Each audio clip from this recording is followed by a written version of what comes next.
Hello, dear students. This is Prajakta and greetings to you all.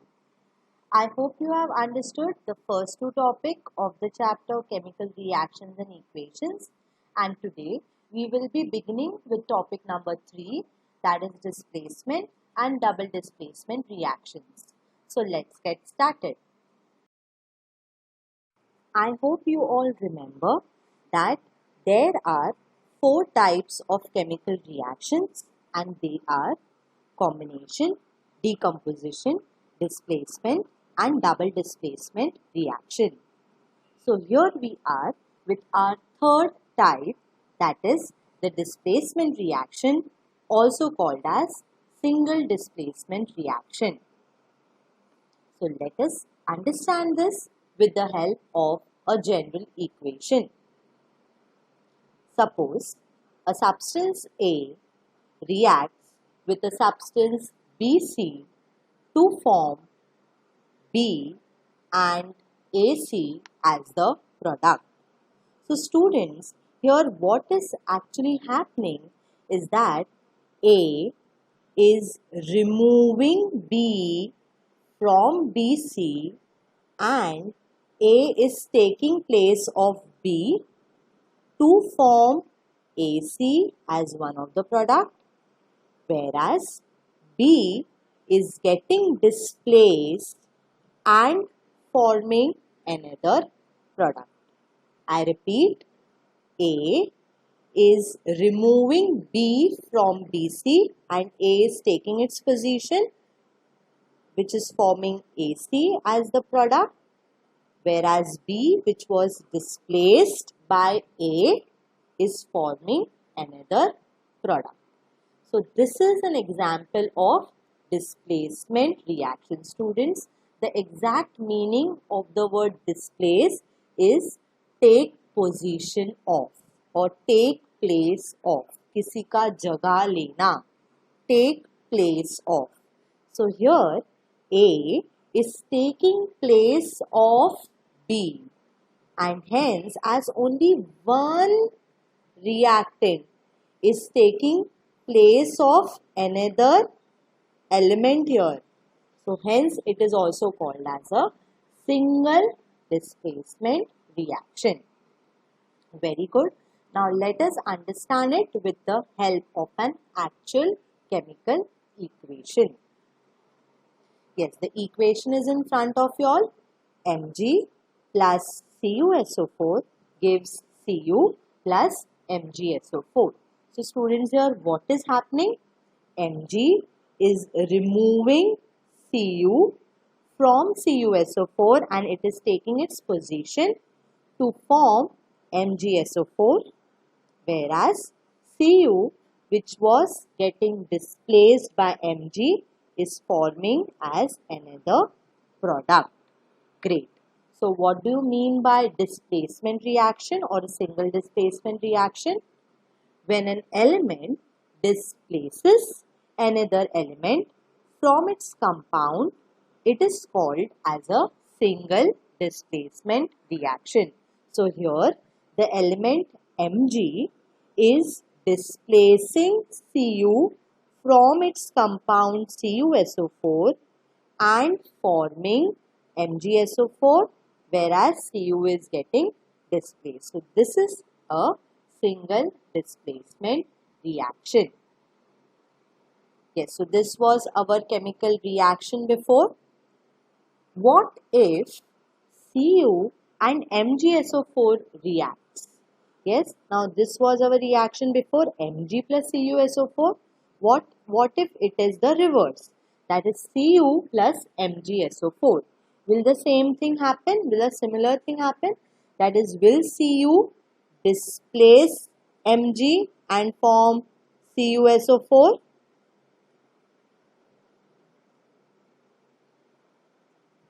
Whereas Mg will get displaced and it will form as one of the product. Will this happen? Yes, will a similar kind of reaction take place? Students, to your surprise, the answer is no. This reaction Cu plus MgSO4, it do not take place. It is no reaction. There are no products which gets formed here.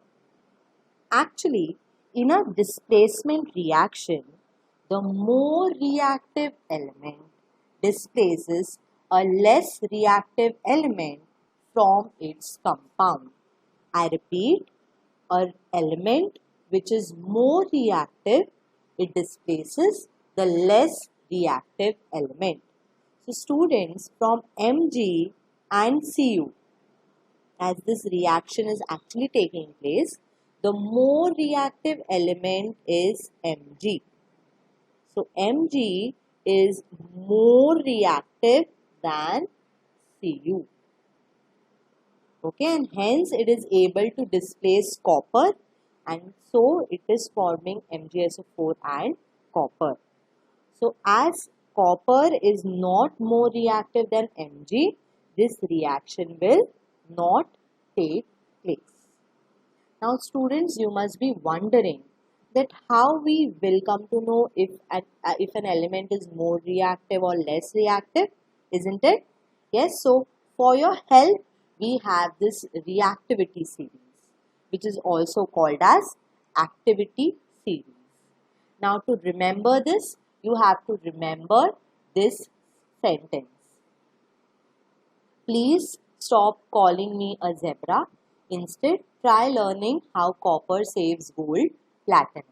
Okay, so this statement you have to remember in order to remember the reactivity series.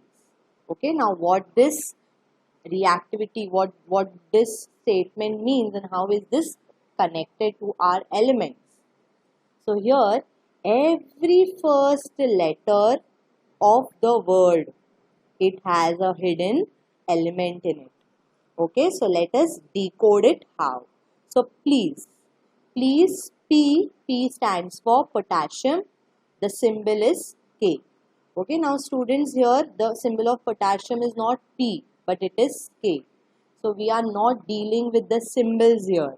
Okay, we are dealing just with the first letter of the word with the first letter of the element.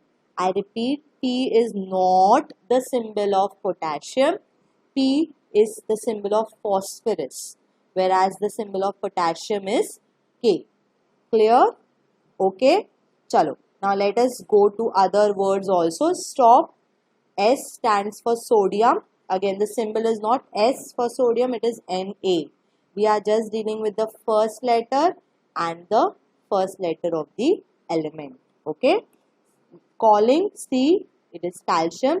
Similarly, Maz, it is magnesium, zinc, iron, tin, lead, hydrogen, copper, silver, gold and platinum. Here in the bracket, we have the symbols of the respective elements that are present in the reactivity series. The elements that are present at the top, they are more reactive than the elements which are present at the bottom of the reactivity series. Now students, in our previous example, in our previous reaction, we had Mg reacting with copper sulfate, isn't it? So from Mg and copper, yes, Mg is more reactive and hence Mg will be able to displace copper from copper sulfate and not copper will be able to displace MgSO4. I hope this reactivity series is clear to everyone. You may again take a screenshot of this or you may pause this video and you may write down the reactivity series. Moving on, understanding displacement reaction with the help of activities, activity 1.9, which is on page number 10. The activity says, take iron nails and dip it in a test tube containing copper sulfate solution. So the reaction is in front of us. We had taken iron with copper sulfate solution. So again, the two elements here are iron and copper sulfate, that is iron and copper. isn't it? So now let us compare this.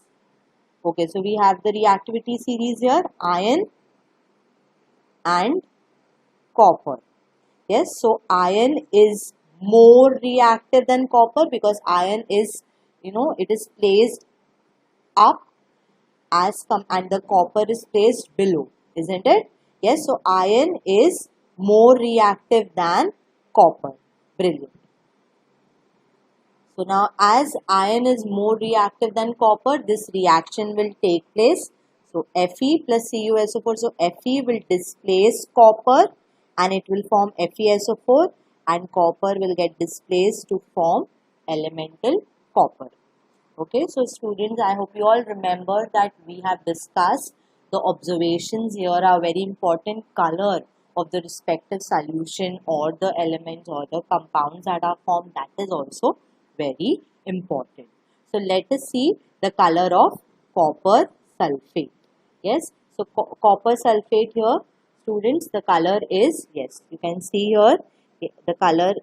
If you want, I'll zoom it. Yes, the color is here blue, right? Okay, great. So blue color, copper sulfate. Now let us see what is the color change that takes place after the reaction. So after the reaction it is FeSO4. So color of FeSO4, ferrous sulfate. We have already done this in a previous activity. So blue color copper sulfate solution, it changes to, this is FeSO4 and it is green in color. Okay. Yes. So blue color copper sulfate changes to green color ferrous sulfate. And let us now see the change that takes place on the iron nail. So this is our iron nail before dipped in copper sulfate solution. After the reaction or as the reaction proceeds, the iron nail, yes, as you can see, there is a, wait, I'll again zoom it. Yes, there is a brown color deposition on the surface of the iron nail. Yes, and this brown color deposition is of the metal copper, because copper is getting formed. This copper, it gets deposited on the iron nail. And you can see the color of the solution here. The color of the solution is green, indicating that FeSO4 is getting formed. Okay, so let us see the observation here. First of all, Fe, iron, is more reactive than copper. Brilliant. And hence Fe will displace copper.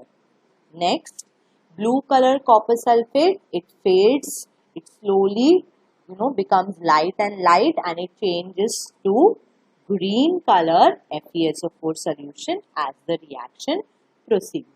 And the third observation is that there is a brown color deposition on the iron nail, as you can see in this image, isn't it? Yes, so this brown color deposition is of the metal copper. So I hope you have understood single displacement or displacement reaction. Now we will proceed to double displacement reaction.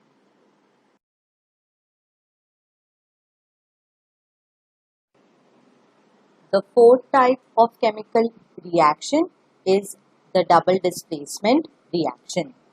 Now as the name suggests, here double means two. So here two kind of atoms or two kinds of ions are getting displaced. Yes, and hence this is double displacement reaction. So again, let us understand it with the help of a general equation. Suppose a substance AB reacts with a substance CD to form a substance CB and a substance AD.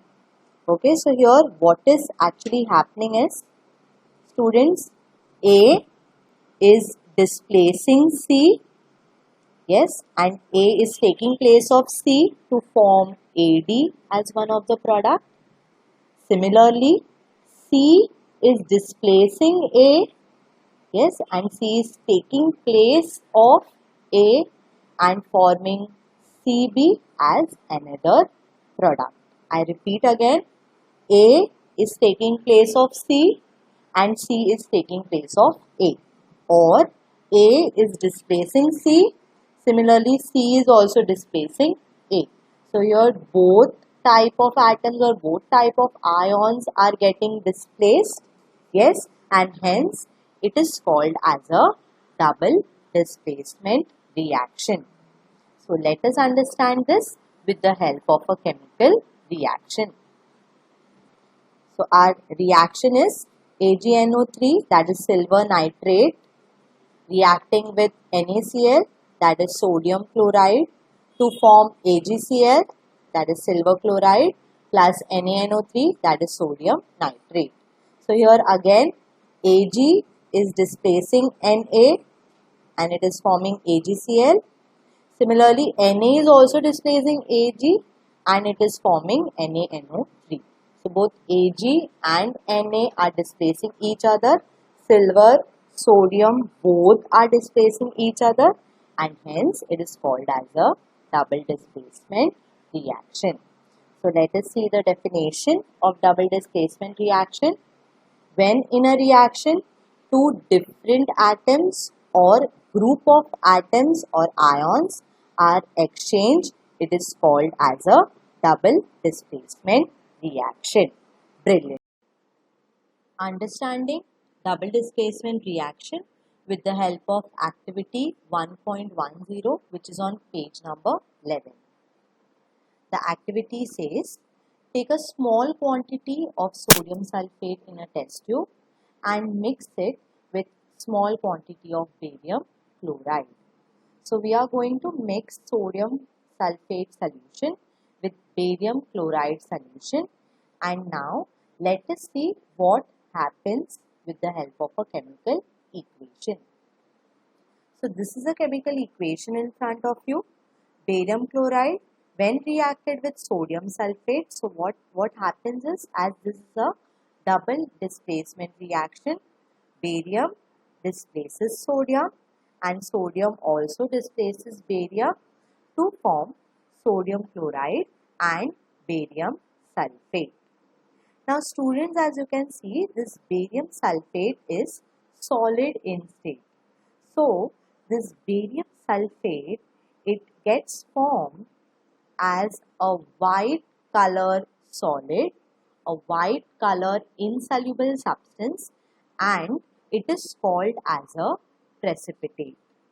So if we keep the test tube undisturbed for some time, this barium sulfate, as it is solid in state, it will get settled down at the bottom of the test tube, whereas NaCl, which is in the aqueous state, will remain at the top. So this is what happens when barium chloride reacts with sodium sulfate. The insoluble substance formed is known as a precipitate. The substance which is insoluble. Okay, now as you saw that this barium chloride, barium sulfate, the product that was formed was barium sulfate. Barium sulfate, it got settled down at the bottom. The product that was formed was barium sulfate. Barium sulfate, it got settled down at the bottom. That means it was not soluble. It remained insoluble. Okay, if it would have been soluble, वो NaCl के साथ mix हो जाता था. Yes, and we would have not been able to see that white color substance getting formed. But as it was getting formed as a precipitate, we can conclude that it is insoluble. So insoluble substances which are formed, they are called as precipitate. And any reaction that produces a precipitate, such reactions are called as precipitation reaction. So mostly all precipitation reactions, they are double displacement reaction. So let us see one more equation, one more example of precipitation reaction. This is our activity 1.2. Lead nitrate plus potassium iodide. Yes, so again double displacement. So lead will displace potassium. Similarly, potassium will displace lead and it will form lead iodide, that is PbI2, and potassium nitrate, that is KNO3. And here you can see this lead iodide, it is solid in state, yes, and the color is yellow. The yellow color substance, it gets precipitated out, and that is lead iodide. Okay, so here I have an image. So earlier both, this is lead nitrate and this is potassium iodide, both were colorless, yes, and once mixed it forms a yellow color precipitate along with KNO3, and this yellow color precipitate is of lead iodide. Okay, so with this we complete our video, we complete our types of reactions also. So hope you all have understood and